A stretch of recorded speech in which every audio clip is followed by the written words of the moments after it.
Welcome to You Have Real Estate with attorney Justin Clark. Welcome to another edition of You Have Real Estate with me, attorney Justin Clark. Whether you're a first-time home buyer, seasoned investor, or just looking to sell your home, this next 30 minutes is designed just for you. Think of it like hitting multiple open houses, all from your living room, with my attorney advice throughout the way. If you have any questions whatsoever during the program, I have people standing by right now. 407-205-0400. Also, plenty of information is on the website, youhavepower.com. It's youhavepower.com. People standing by, feel free to call us.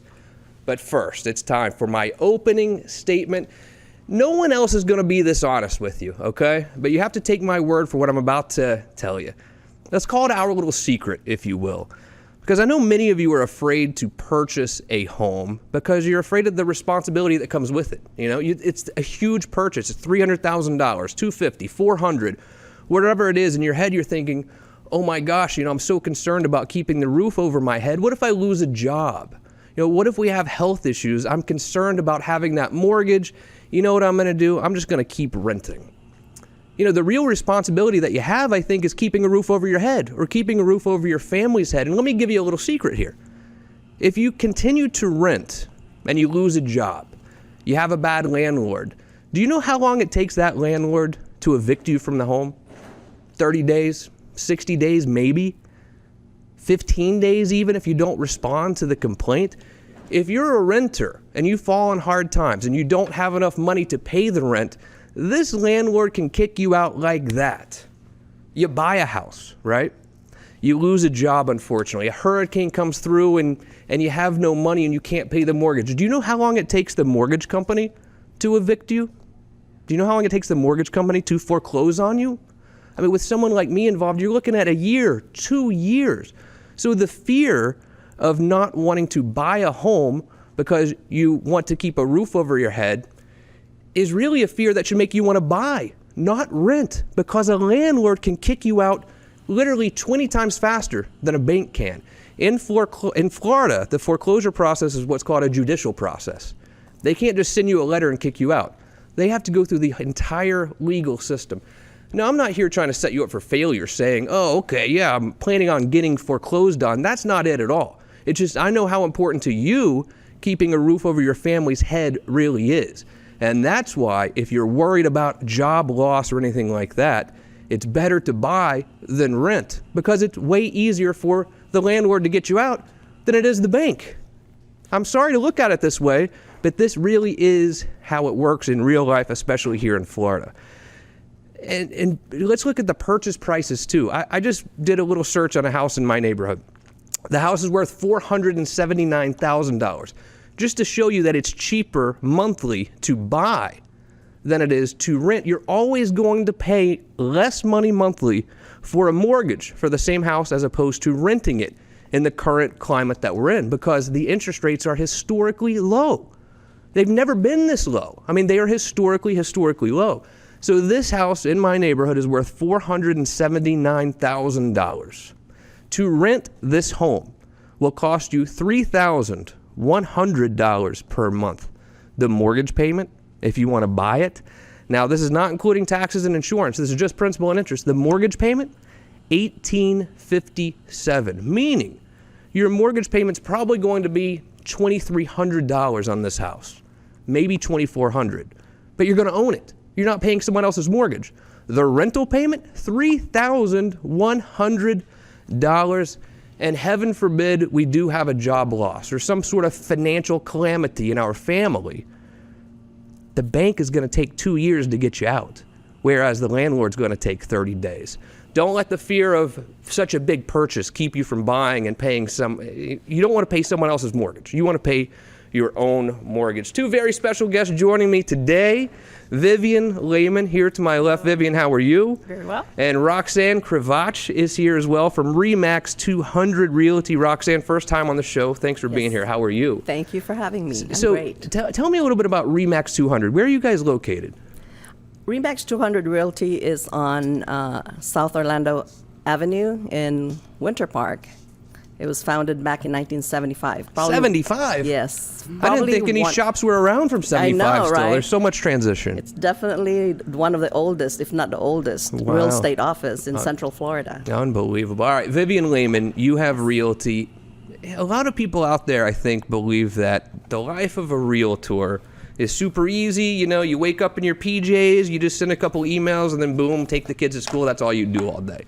Tell me a little bit about the life of a real estate agent. The life of a real estate agent includes having my phone right here. Yeah.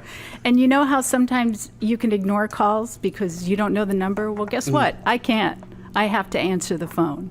And that's my job. And it's 24/7. Weekends, if I have to go away and I don't have a partner that'll, help me out, I'm on the phone. Right. Can you wait until I get back on Monday? It's tough. Yeah, gotcha. So it's a lot of the 9-to-5ers out there think that real estate agents have it made, but truly it's 24 hours a day, 7 days a week type of job, is it not? It is. And I mean, what are some of the things that you really love about being a real estate agent? The flexibility of my timing, actually. If I know I-4 is going to be crazy at 8 in the morning, guess what? My appointment's going to be at 10:30. Yeah. It's the reality of working around that schedule. I went into real estate because I could be flexible for my kids at the time. I could go to the field trip if I wanted to. That was the trade-off. If you talk to a lot of people in the real estate world, they will tell you that a real estate agent has made it when they really only are working listings, not working with buyers. Well, why do I hear that? Well, I think the listings kind of create the buyer scenario. So a lot of agents will focus on getting listings. And then if you're getting busy enough, then you can have a buyer's agent that'll assist you with working with the buyers. That's really how it's structured. Yeah, gotcha. All right, so I'm looking to see how much my house is really worth. Mm-hmm. How accurate is Zillow or ePraisal or any of these server farm type websites? Everybody makes a joke about the Zillow, but the reality is Zillow has gotten, it's an algorithm, and it's based on, the square footage of the house. It won't take into account, maybe the area, the acreage on it. Is it fenced in? Is there solar panels on the home? That there's all these different things that don't figure into the price. What about the property appraiser website? We have some great property appraisers around Central Florida. I know them well. Carrie Baker's over in Lake County, Rick Singh down in Orange County, good friends of mine. But is the property appraiser website an accurate reflection of what my house is worth? No, not at all. It's probably maybe even 35% off of what the real value is. Okay, so I don't need to go to the tax assessor or the property appraiser's website to figure out what my house is worth, because it's always going to be less, right? Mm-hmm. I even think the property appraisers here will tell you that they keep it around 75% is what they're targeting of the value, because number one, if you go to sell it, you're going to have closing costs. So they try to figure that part in there with when it comes to the value. So the property appraiser website is not a good place to figure out what your house is worth. And also Zillow, ePraisal, you can go there, right? Sure. I mean, feel free to go there and see what it's like. But if you really want to get an analysis of what your house is worth, what should I do? You need to call a professional like a real estate agent, and they can give you that information. And what will you do? I mean, what will you do differently than Zillow to really tell me what my house is worth? Well, just like I talked about before, I will go and I will check square footage to square footage. I will see what the upgrades are. Does it have a pool? Doesn't it? And we discount for those things, and that's how we come up with a value on a home. What is a tax deed sale? I've been hearing a lot of people talk about these lately, and they make me a little bit nervous. Tax deed sale, what is it? They're very risky. Basically, what's happening is that the homeowner has not paid their taxes for a couple of years, so it actually goes to the courthouse for sale. And people do pick these up, but you have to do your homework. You have to find out whether there's a mortgage, what liens are attached to the property, because you could get stuck with those liens. You might have got it for $2,000 for the taxes, but do you recommend investors who are looking to get into investing in real estate to work in the tax deed sale arena? Only if you're very experienced and you know what you're doing. Yeah. It can be very scary. Do you think people are still making money flipping houses, and if so, how? I believe they are. The only problem is it's lean out there right now. You can't find those deals like you did, a year or so ago. And you've got a lot of investors out there trying to do the same thing. And as the homes are staying more on the market, which they have been in the last couple of months, those same investors are scared to maybe purchase something that they might have spent a little bit more on. So are there deals out there, or are they totally gone? There are deals out there. Like I said, very slim. How do I find them? You call me. I mean, seriously, are there certain Yeah. pockets of Central Florida that have more deals than other places? Or, I mean, what should I be looking for when I'm trying to buy a house as an investor to flip it? My experience has been the older neighborhoods that maybe, need the rehab work, and maybe it's been in the family for like 30 years or whatever, and there's no liens on the property. There's a lot of websites out there now that'll give you that information, and those are the ones that the investors are targeting. Are condos good investments for flipping? Not necessarily, because you may have to carry it for a while, and then you have all the management fees. Townhouse? Same thing, unless there's no HOA. If you're going to talk to an investor right now, and they're like, look, I haven't really been into the real estate world, but I have some cash sitting around, and I want to get into investing in real estate, what kind of properties am I looking for? I would say single-family residence, definitely. Single family is the way to go. Yeah.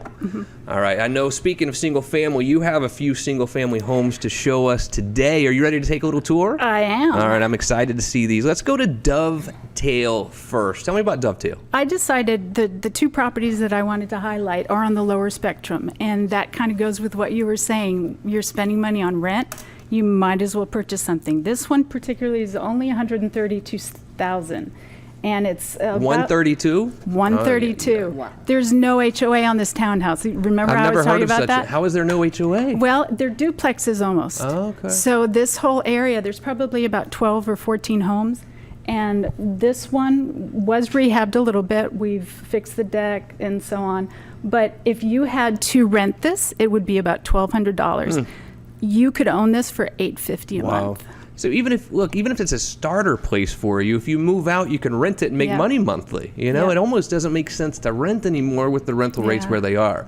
So on 132, $800 a month essentially. $850. And I know we're not quoting you exactly, but I mean the mortgage payment should be around $800 a month. Yeah, exactly. And yeah. you could easily rent it for $1,200, I would say. What part of town is this? This is a Apopka. Okay. Yeah. Orange or Seminole Apopka, do you know? It's orange. Probably orange. I know Apopka has a teeny little sliver over in Seminole County, Yeah. too. So Dovetail, if you have any questions or you'd like to see this house, give Vivian Lehman a call, 407-205-0400. We will also add this listing to the website, youhavepower.com. Let's continue the tour now. Let's go down to Maureen. Okay, so this one's 236 Maureen Drive in Sanford. It actually sits on a canal, and it goes out to Lake Sylvan. They're asking $249 for this home. It's about 2,200 square feet. It's a 4-bedroom, 3.5 bath. What part of Sanford is this? It's actually off of 46 near Lake Sylvan. Oh, yeah. I Yeah. know where that is. Yeah. A lot of alligators back there being on the lake like that? I haven't canal? seen All right. one. I'm scared of alligators. You know that, Vivian. Those of us who didn't grow up here, we don't know about these canals. All right. But, okay, I do see the pictures of the canal, though. So you can put a boat there? Yes, you can. Oh. It's a brand new dock, actually, too. Oh, wow. So Lake Sylvan, is this a ski lake? It where you is can a ski actually- lake, yes. What do you think being on a canal really has effect-wise on the value of a home? It depends on the appraiser. Like the fact that it does go out to the ski lake makes a difference, and an appraiser might give it 15 to 20 above just because of that. Let's say I have a house that's $300,000 with neighbors all the way around, okay? And then the same exact house I have on a pond. They call it a lake, but it's really a pond, Right. meaning I have no rear neighbors.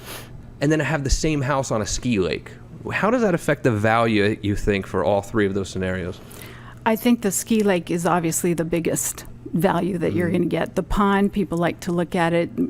9 times out of 10, it's a retention pond. Yeah. But, the builders give it more importance than the appraiser will. Well, they got to jack up the value somehow, huh? Or the Exactly. prices, I see. Good Yeah. job, Vivian Lehman. If you have any Thank questions you. about these two properties, people are standing by. You can call Vivian right now, 407-205-0400. You're going to stick around for the real estate roundtable, right, Yes, Vivian? I will. All right, good deal. Vivian Lehman, you have realty. Now to my right, Roxanne Kravitch. How are you, Roxanne? Remax 200. Yes, I'm great. Thank you. So the properties you're going to show us, Phil, we're not going to go to them yet, but we have a residential and the commercial. commercial, So you yes. work a little bit on the commercial side as well, huh? Yeah, What are dabble the in both. differences in purchasing real estate or selling real estate for that matter, residential versus commercial?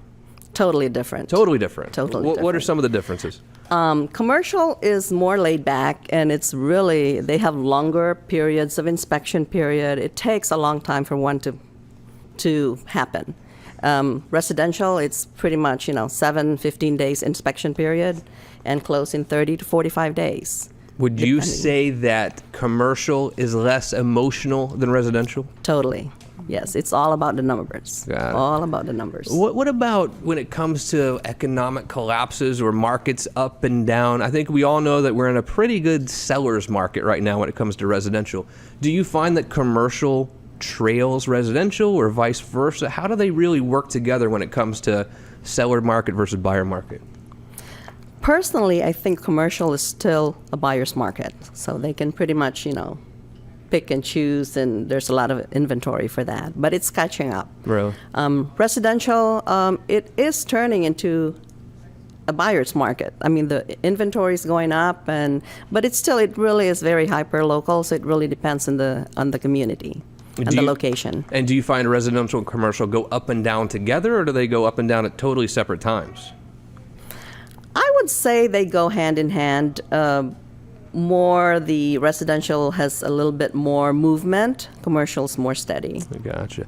I don't know as much about Remax for some reason. What are some of the things that Remax offers, or what is Remax really known for? Remax is pretty much, it's global. So we market globally, and there's like 119,000 realtors that you basically work with and co-market with.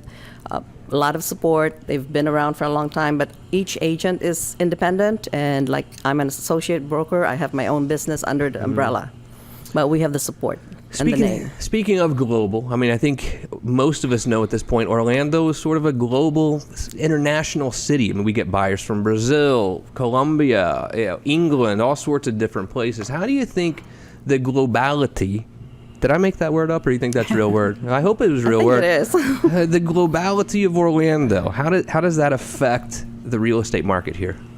It makes it very exciting because you've got to deal with different cultures. They have different expectations. It's just all different. I mean, every morning you wake up and whoever you're dealing with is, if you're dealing with a first-time buyer that's local, you wear a different hat. If you deal with somebody that's coming in to invest, it's totally different. How do we market to the international buyer? The internet is number one. Yeah. Knowing the local groups that are in the local agents that are marketing. I mean, there are certain agents that just market to their different countries, but I would say definitely start online. It seems like no matter what profession, I can certainly speak as from the legal field, we all have stressors in our life, in our professional life. I can name a half dozen right now if you wanted me to, but I won't bore you with them. What are some of the stressors of being a real estate agent, associate broker? Stressors. Yeah, like what stresses you out about the real estate world? First is if the inspection comes out bad, that's a number one stressor. Hopefully you can get both parties together and meet somewhere in the middle. Number two is the appraisal. We're at a point right now that the sellers have a totally different opinion of what their house is worth, and the buyers totally think that they could just take it. And it's just those things. And number three is the loan. Yeah.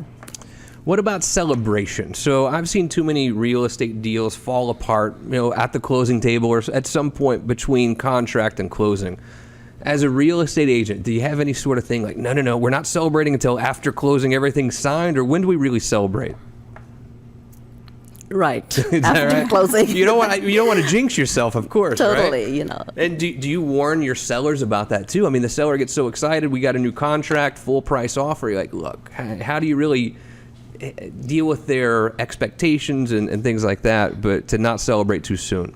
Well, the key factors is you get to know the agent you're working with, because there's like 12,000 realtors in Orlando, and a lot of people just get in and out. So It's very important that you give the background of who's representing the other party to your sellers, and I kind of prep them for that. I prep them for anything that could come up during the inspections, and these things could come up, and prep them for the worst. All right, couple properties that you want to show us today. Let's go to Rimini. Where is this? This is in St. Cloud. Okay, the good. best kept secret in Is that town, right? Technically. I didn't know that. Tell me about this house. Yes, because it's right within 5 miles of Lake Nona. Everybody wants to live in Lake Nona, but sometimes it's not affordable for a lot of people. This is your opportunity to live in Lake Nona, lifestyle, work, play, hang out in Lake Nona without paying the Lake Nona price. Beautiful, energy efficient, former model home. It's located within 5 miles of Lake Nona. So this home was a former model of a big builder, exquisitely upgraded, wood look tile floors throughout, massive, beautiful. It's just beautiful. It's got coffered ceilings, lots of architectural upgrades, crown moldings, top of the line appliances. Lots of different accent walls and everything. What price point on this one? This is $345,000. And from what I'm seeing here, that seems like quite a value. Yes. I don't think you're going to pay that in Lake Mary or even Lake Nona. No. Because that's a nice house. I mean, the upgrades there are terrific. I mean, Yes. look at those appliances just to begin with. Totally. Now, this house in Lake Nona is How much? close to $500,000. Is that right? And the same builder is building closer to Lake Nona, and that's the price point at that point. So Wow. it's a great opportunity. If you have any questions about this house, you can reach Roxanne 407-205-0400. I really like that one. I mean, it's really not that far out of town, Roxanne. It is, yeah. It's right there. So give her a call, 407-205-0400. Switch gears a little bit to commercial. And I mean, commercial is great sometimes for investors, or maybe you're even a business owner looking to stop paying rent to someone else and you want to buy your own location. Now, this is down on OBT, I believe. Tell me about this commercial property. Yeah, this is a great income-producing commercial property on a corner consisting of 2 parcels, just under 2 acres. It offers immediate cash flow and room for the owner to occupy and set up something. C3 zoning offer a variety of uses. There is tremendous opportunity for a buyer to hold as an investment and collect rents as a plan to evolve to improve and increase income or redevelop the whole place. You get almost 200 feet of prime exposure on Orange Blossom Trail between downtown and Florida Mall, and with almost 60,000 traffic count daily. Wow. Yeah. Income is $110,000 a year for now, and it's under rented. There's a structure that's not rented. It's just being used as a storage right now. There's an auto repair shop. There's a used car dealership that's renting. And so it's really a great, excellent potential for future redevelopment or continue to rent and just collect the rent. What is the price point on this one? $1,399,000. Gotcha. Any idea how long it's been on the market? So this have actually been sold twice. Oh, wow. And one of those it just deals. came back on the market. You Yeah, so celebrated too soon, I told you. it's crazy. Oh, yeah, wow. commercial's a little bit different. So, but if you're bringing in almost $120,000 a year, I mean, I think the payment on 1.3 is going to be significantly less than that. So it's income producing right out of the gate for you, huh? It is, and a lot of room. Like that center building is not even rented. It's just used as a storage right now. I mean, if you're an investor, do not sleep on commercial. Just because you're used to residential, sometimes you can get great deals in commercial that are producing tons of revenue for you. Your cap rate's going to be great. So don't ever just fall asleep on commercial because you've never done commercial, right? True. Any questions? 407-205-0400. Roxanne Kravitch, good job. RE/MAX 200 Realty. You're going to stick around for the real estate roundtable, I hope, right? Sure, thank you. All right, and without further ado, it is time for the real estate roundtable.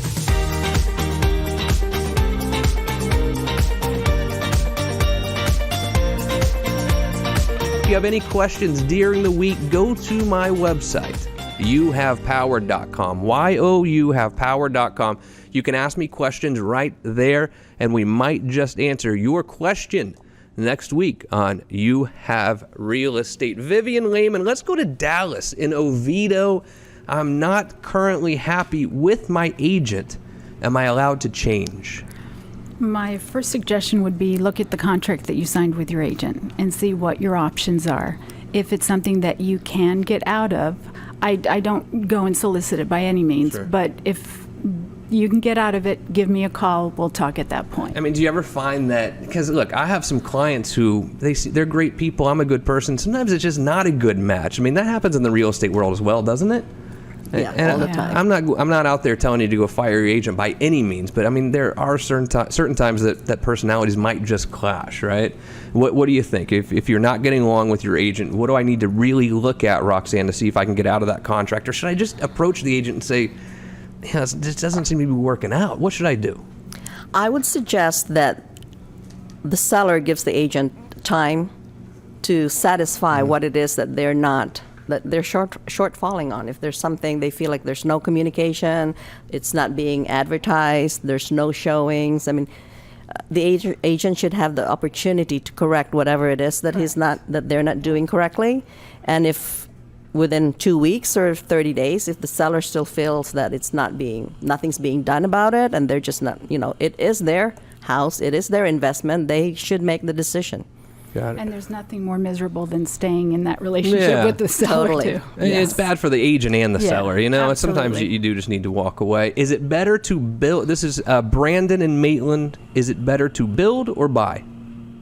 It depends on your pocketbook. Yeah. So if you feel that if you can qualify and you want to build the house that you really want, or if basically you want energy efficiency, you want all the latest, gadgets out there, you could build. But then if you're trying to be practical and you want to keep your money in your pocket rather than give it away and pay it off quickly, you're better off buying a resale. Vivian Lehman, build or buy?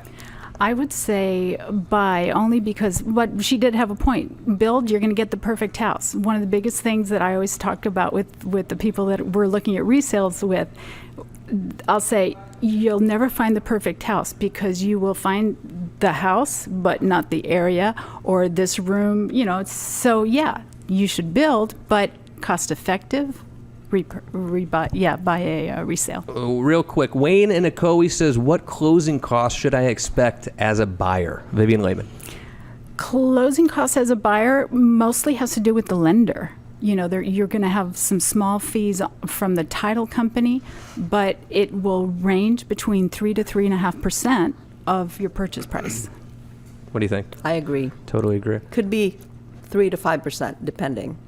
So the seller pays most of does most of the heavy lifting when it comes to closing costs, huh? That's correct. Good deal. So thank you very much, Vivian Lehman. You're you welcome. have Realty. Roxanne Kravitch, Remax 200. Thank you both for being here today. Thank Come you back for and having see us. me anytime. Thank you. And most importantly, thank you for joining me today. If you have any questions about anything we discussed today, give us a call, 407-205-0400. I have people standing by right now. If you want to start your house hunt, people are standing by to give you a pre-approval letter.